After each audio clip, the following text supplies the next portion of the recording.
up? It's Dane. In this video I'm going to be telling you all about mini cuts, right? So when should you take one and what is a mini cut? Let's just get to the point. What is a mini cut? A mini cut is basically, or you might hear people actually saying mini cut, micro cut, whichever you want to call it. A mini cut just like dieting for, say, let's say 2 weeks, right? So just a really short term diet. Now you can go about this in two ways. Number one is really decreasing the intake, meaning you really decrease the food, and number two, really increasing the output, right? So doing more cardio, doing more physical activity. So you can pick two of those. Obviously you do need to eat in a calorie deficit, so you will need to reduce your food intake regardless. However, step number two, increasing your activity, really is quite optional, right? So how do you do a mini cut? This is how it goes. Basically, the first indicator that you should actually be doing a mini cut is this.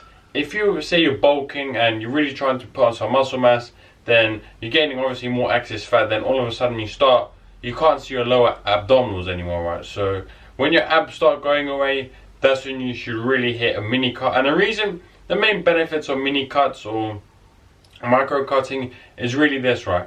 You don't need to cut like go on like say 2 month diets or something like this, right? Whereas if you had to just bulk and get excess fat, so you get really fat and you can't see your abs, then that means your diet's gonna have to be way longer in a longer period, right? So that's when that's how to know when to do a mini cut and a micro cut. When you can't see your, especially lower abs, that's when I do mini cut. However, you can just do your abs, whichever one you feel comfortable most. So in order to do a mini cut, we're gonna want to eat in a calorie deficit as always when we go on a diet. However, the number is gonna depend on your goals, right? Say for example, you can't see your lower abs and say your middle abs, and it depends if you have a 4-pack or 6-packs. However, let's just say you can't see your lower abs, right? So you say you're about 15% body fat, you're relatively kind of lean, if you know what I'm saying, in the average range. There we just pick a calorie deficit of about minus 500 per day, and we can do this, we can get a rough estimate just by doing 15 times your body weight in pounds. Once you have that number, minus 500, and that will give you a calorie number that you should consume anyway every single day, which will give you a deficit of 3,500 calories per week, right? And we just want to do this for 2 weeks and we should be good to go. I wouldn't really recommend you put any cheat days in there, as it is just for 2 weeks, so it's not really that hard.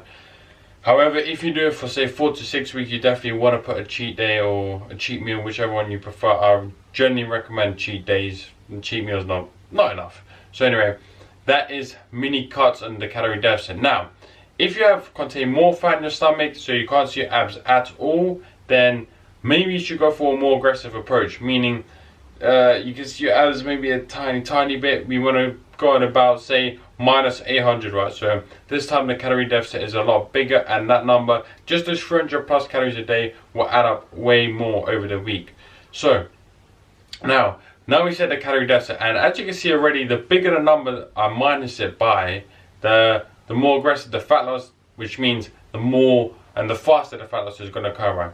Meaning, say you do 15 times your body weight in pounds, that's your calorie maintenance, right?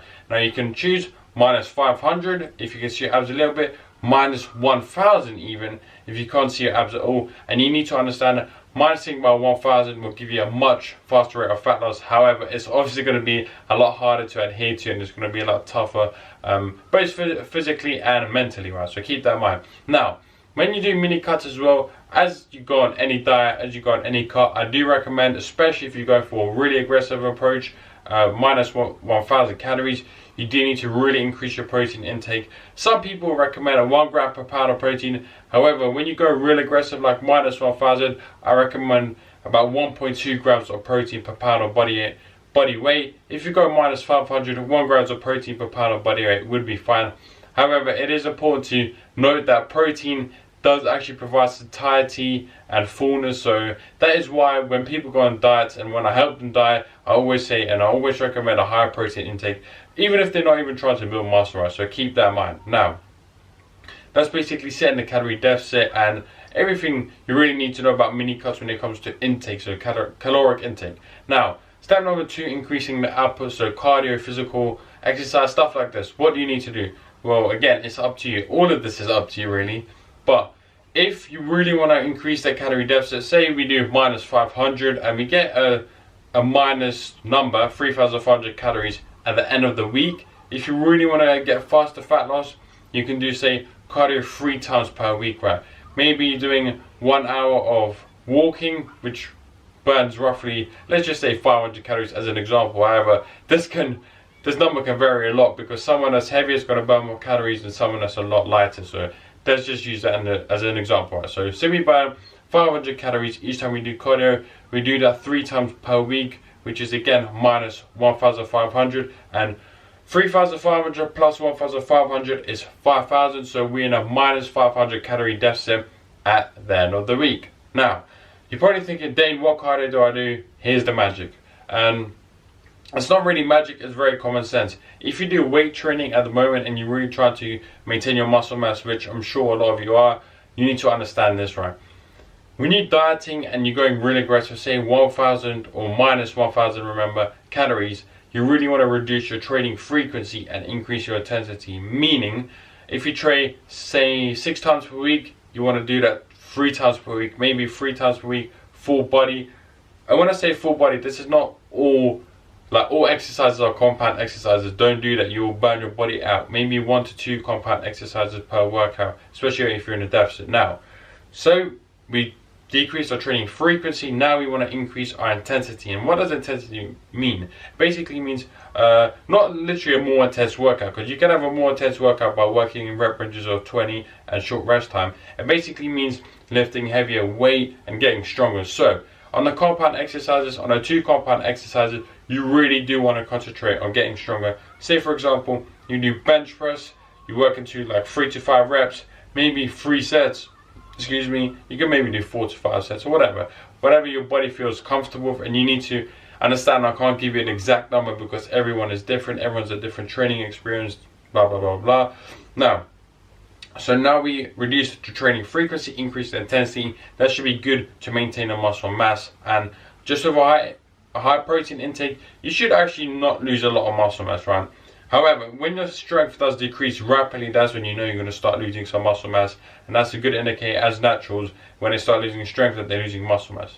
So you're probably thinking, what about high intensity? And I'm going to end the video soon, so don't worry, I don't want to make it too long. It's quite long already, isn't it? But it's a value-packed video.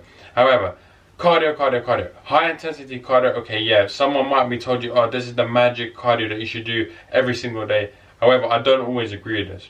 Here's why. The reason why I actually used walking as an example is walking and really low intensity cardio is great for maintaining muscle mass. The reason being is because it doesn't affect your workouts as much. There's not so much impact by just walking on a treadmill or walking outside. Whereas if you do high intensity interval training, it's like bang, bang, bang, impact on your knees, impact on your whole lower body, and probably like a little bit upper body, but obviously most of it's going to be lower body impact. And that's really going to affect your recovery. So if you're going to do high intensity cardio, maybe only do it 3 times per week with, again, a decreased training frequency in the gym. Meaning, say you do Monday, you do high intensity cardio, let's just refer to it as HIIT. You do HIIT, Tuesday, full body workout, Wednesday, you can maybe do HIIT again.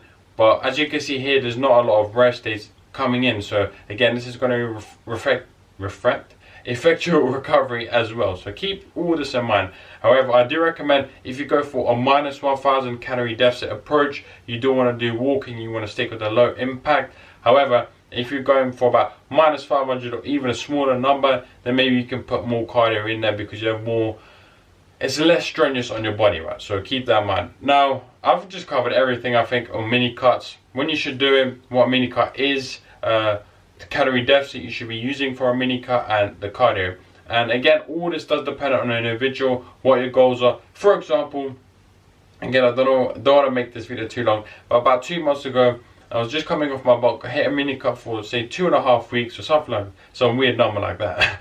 And anyway, I went about minus 700 deficit, and on the second week I even did like 2 or 3 times of cardio in that week, and I did lose a lot of fat. I started getting about, let's say, 12% body fat.